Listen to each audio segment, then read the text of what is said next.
historiografía chilena es una historiografía muy politizada. No ocurre eso en todas partes. Es posible hacer historiografía desde una óptica estrictamente académica, siguiendo los flujos historiográficos del momento.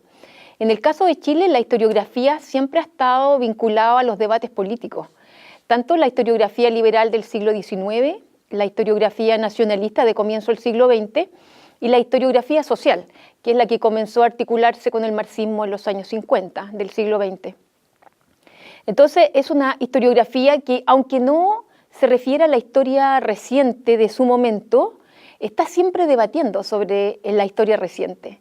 Entonces, los liberales del siglo XIX debatían sobre el Estado, sobre el autoritarismo, que eran los grandes problemas del siglo XIX.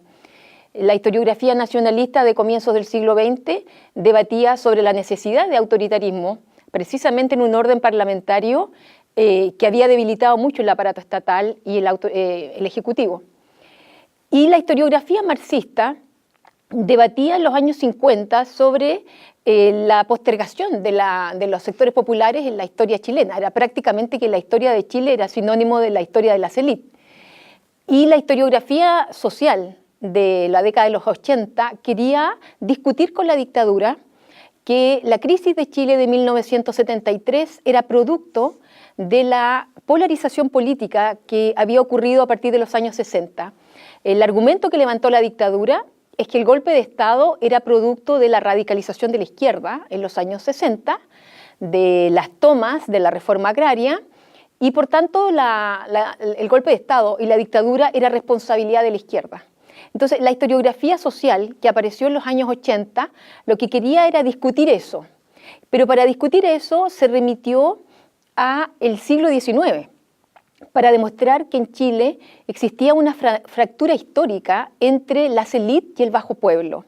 Y por tanto, si bien estaban debatiendo sobre historia reciente, lo hacían a través de una historiografía social que pretendía exceder a los estudios del mundo obrero y querían remitirse al mundo peonal, al mundo campesino, al mundo de los peones, de las prostitutas, es decir, todo un mundo social que estaba oculto y que era reflejo del quiebre social que Chile tenía, y ese quiebre social, que era muy antiguo, que venía del periodo colonial y del siglo XIX, había derivado, según esta historiografía, en el golpe de Estado del 73.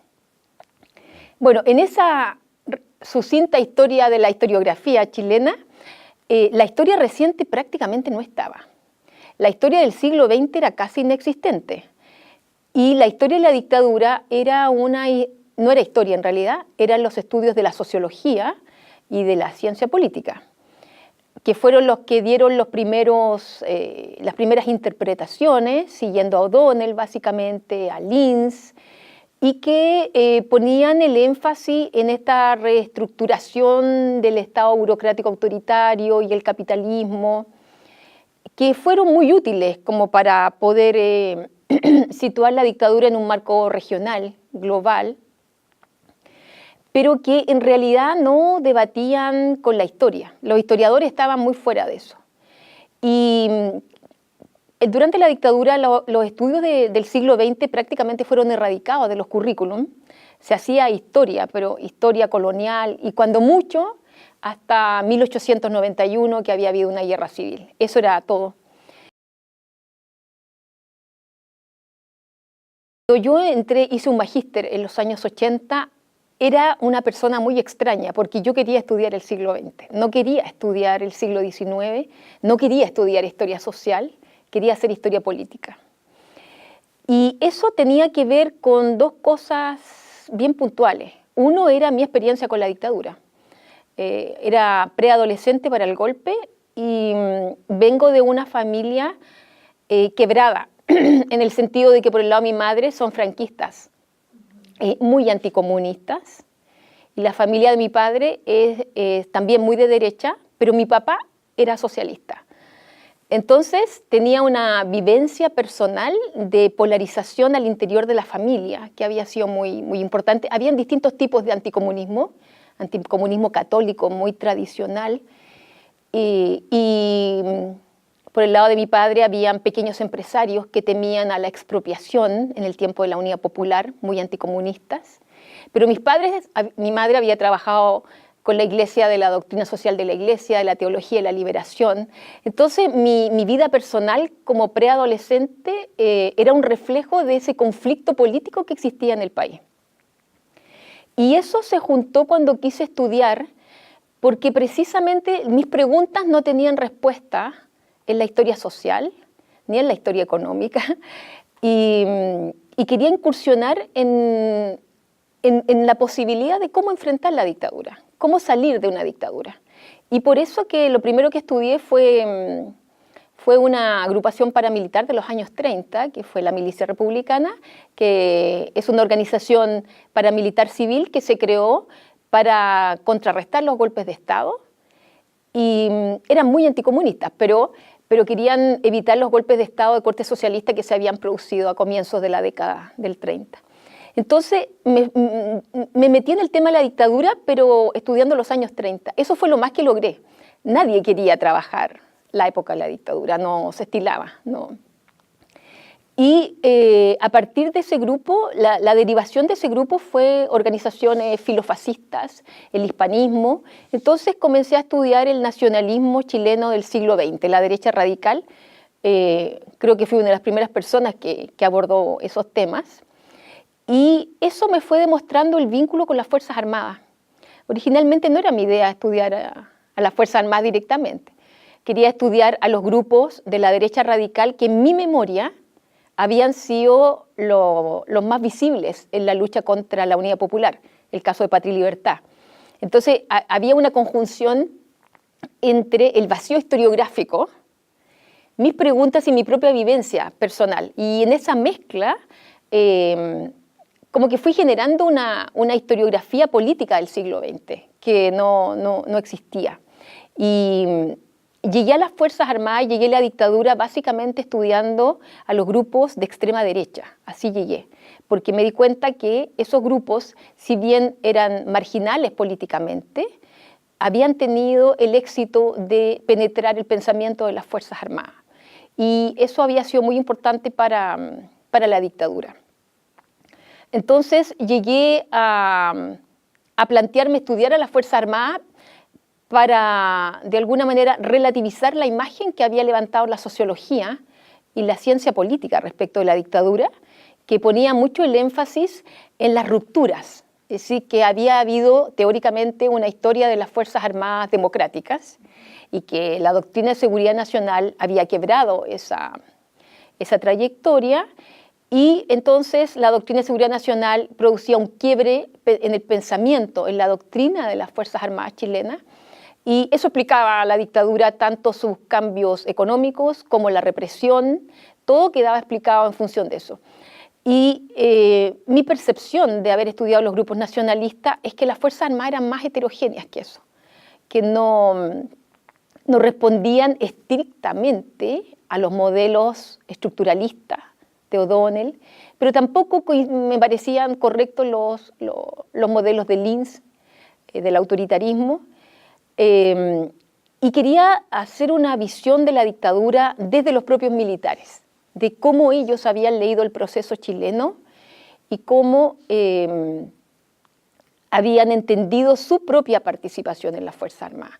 No fue un proceso fácil porque no tenía mucho diálogo con mis colegas, porque les parecía que esa era una historiografía revisionista que buscaba blanquear a la dictadura. Y la verdad es que mi argumento era, yo no quiero dar la versión de las Fuerzas Armadas, quiero entender la mente militar. Eso era lo que me interesaba, básicamente. Y bueno, eso me llevó a buscar más las líneas de continuidad y menos las de quiebre. ¿Cuánto recogía la dictadura de Pinochet de la evolución de las Fuerzas Armadas chilenas y de la evolución de las Fuerzas Armadas a nivel regional y la influencia norteamericana? Ahora, desde una perspectiva historiográfica, yo fui la primera persona en hacer eso. Entonces, no fui siguiendo como las líneas historiográficas, sino que fui abriendo un camino que no existía y que tampoco fue muy bien recepcionado. El libro El golpe después del golpe fue un libro rechazado por los historiadores de derecha porque dijeron que era muy comunista, y rechazado por la historiografía izquierda porque dijeron que era muy amarillo, muy revisionista, que lo que había que hacer era denunciar a la dictadura. Entonces, ¿por qué camino transitó la historiografía en eso para hacerse cargo de la dictadura? A través de la historia oral y la memoria, que lo que hacían era, de alguna manera, denunciar la represión, poner el énfasis en las víctimas y en establecer como hecho histórico la violación de derechos humanos. Entonces, como eso lo hacía una historiografía izquierda, no había mucho interés en entender la dictadura como un proceso más complejo que la simple represión o el Estado terrorista.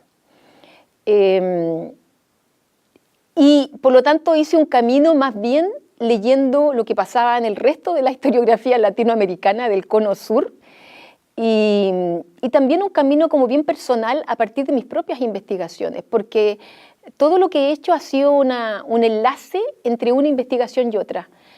Yo partí por la milicia republicana que derivó en los grupos filofascistas y hice una historia del nacionalismo de la derecha radical en el siglo XX. Eso me llevó a la conexión con las Fuerzas Armadas, y una vez que hice el texto de las Fuerzas Armadas me di cuenta de los vínculos con la derecha histórica o con la derecha más institucional, y trabajé la derecha, cómo aparecía una nueva derecha. En Chile había todo un tema en los años 2000 sobre la aparición de una nueva derecha, que era la Unión Demócrata Independiente, que estuvo a punto de ganar la presidencia a fines de los 90, comienzos del 2000, y era una derecha muy agresiva. Era la derecha pinochetista, que había armado el proyecto de Pinochet.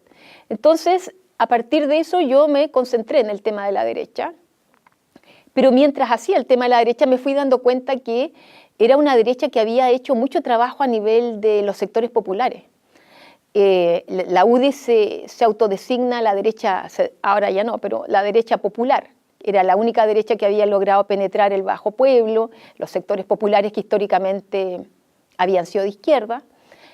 Entonces, cuando me di cuenta que había mucho trabajo a nivel social, empecé a darme cuenta que eso no era solamente un producto de la acción del partido UDI, sino que tenía que ver con que la UDI había participado en la dictadura. Y a partir de las instituciones de la dictadura, había logrado hacer contacto con el mundo popular. Y entonces eso me llevó a un nuevo proyecto que era mirar la dictadura otra vez, pero en su relación con las fuerzas, con los sectores populares. La tesis que existía es que la dictadura, como dictadura de seguridad nacional, había tenido como objetivo desmovilizar a los sectores populares, y por lo tanto su única relación era la represión y la resistencia del mundo popular. Bueno, ahí había algo extraño, porque Pinochet obtuvo un 43% de los votos en el plebiscito de 1988, incluyendo muchas comunas de origen popular.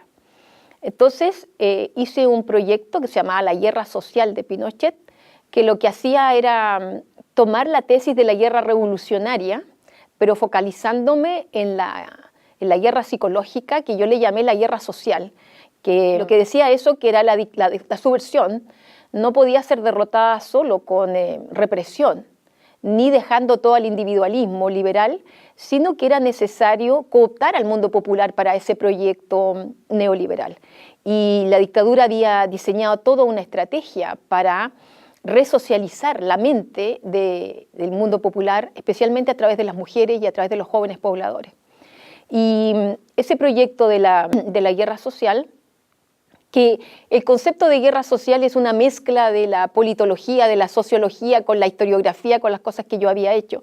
Y en ese sentido, algo que aprendí es que el marco teórico es muy importante, pero que no es una camisa de fuerza, y que lo importante es historizar los conceptos para poder usar las herramientas de la teoría sin que esa teoría me domine y no me deje ver el proceso histórico propiamente tal.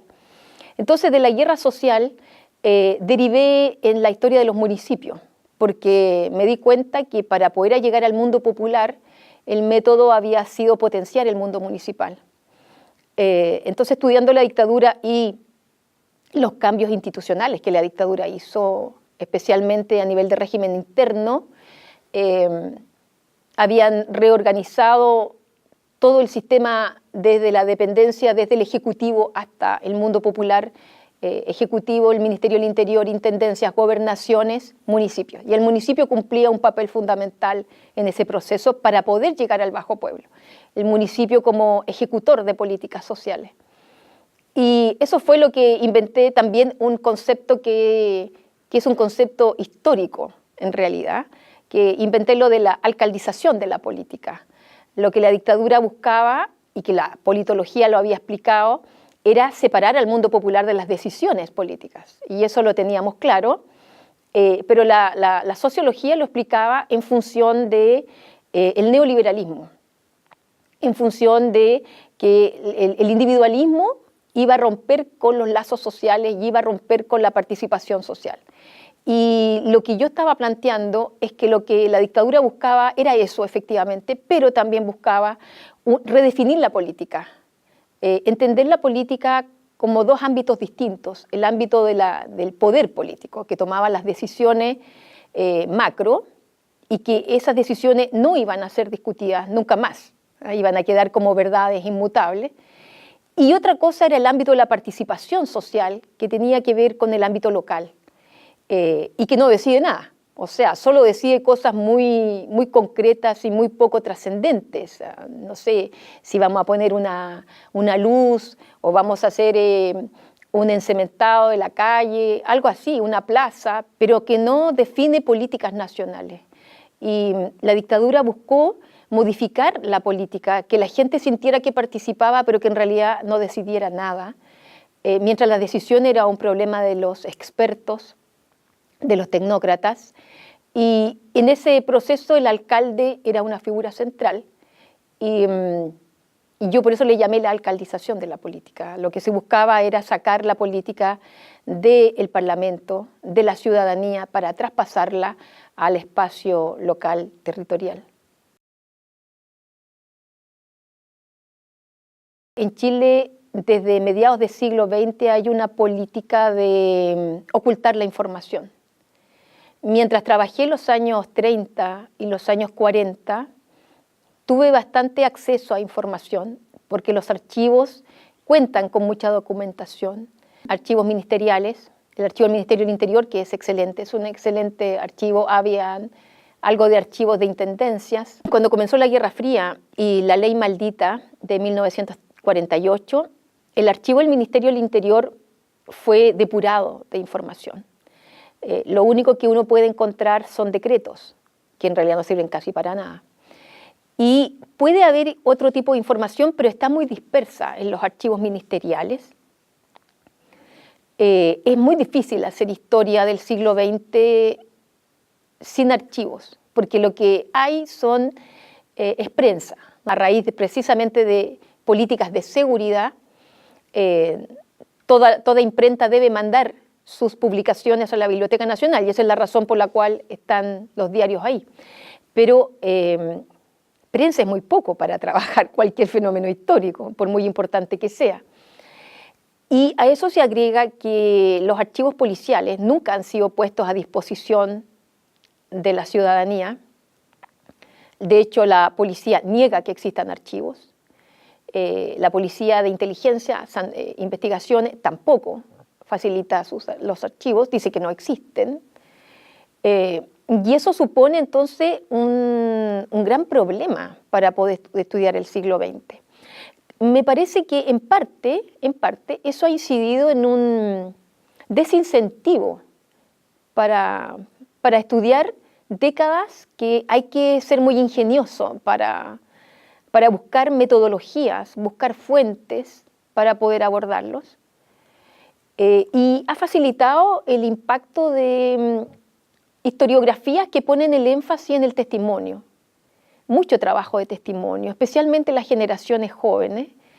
Al comienzo historia oral, después memoria, pero en una historiografía que lo que busca más bien es plasmar solo la subjetividad de los actores, sin entrar a problematizar más allá los fenómenos políticos y los fenómenos sociales.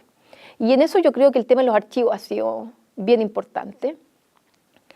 Y también, bueno, las nuevas tendencias historiográficas que han puesto el énfasis en el tema de la subjetividad.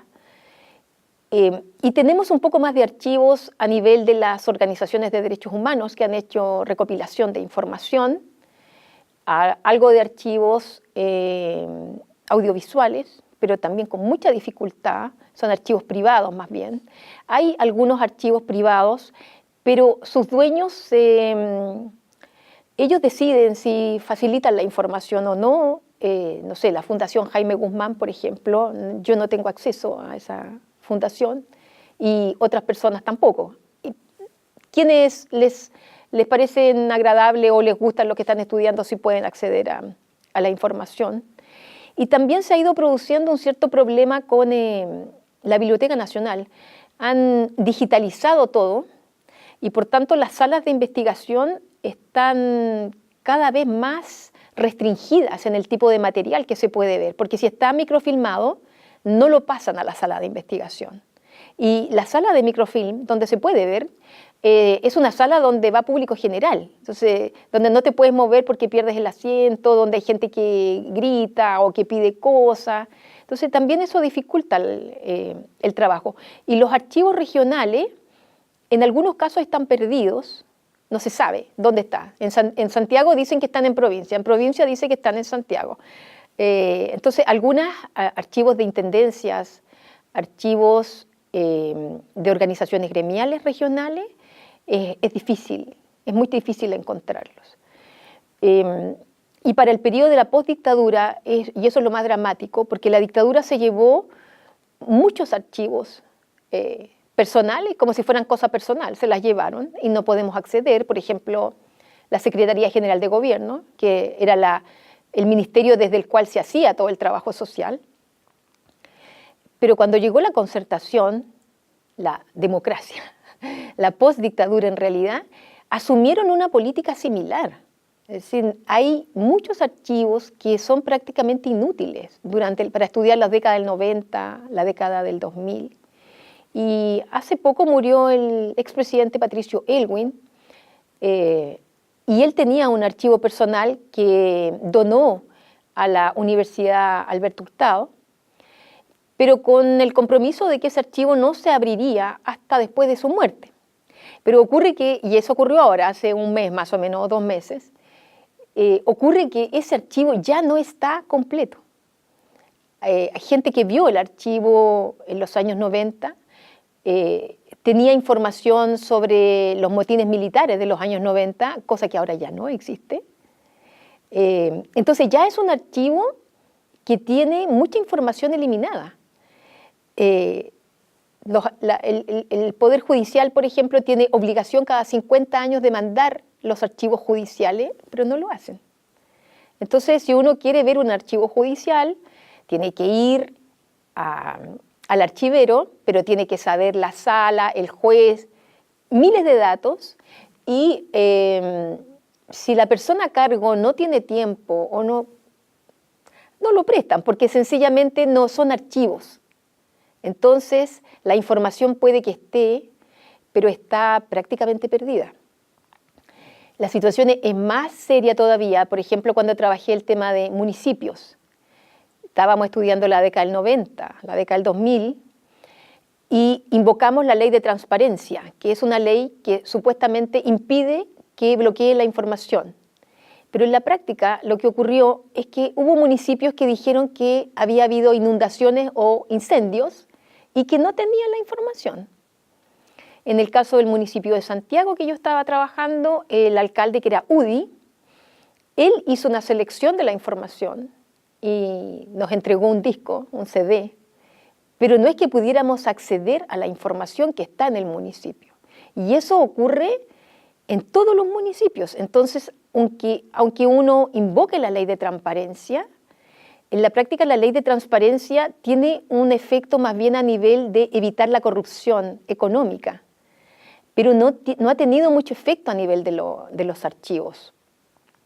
Entonces, hacer historia reciente es complicado, y eso ha favorecido entonces una historiografía muy testimonial, a la cual ha hecho sus aportes, pero que hace falta una historiografía que devele los procesos políticos profundos que han ocurrido en las últimas décadas y que es muy complicado hacerlo.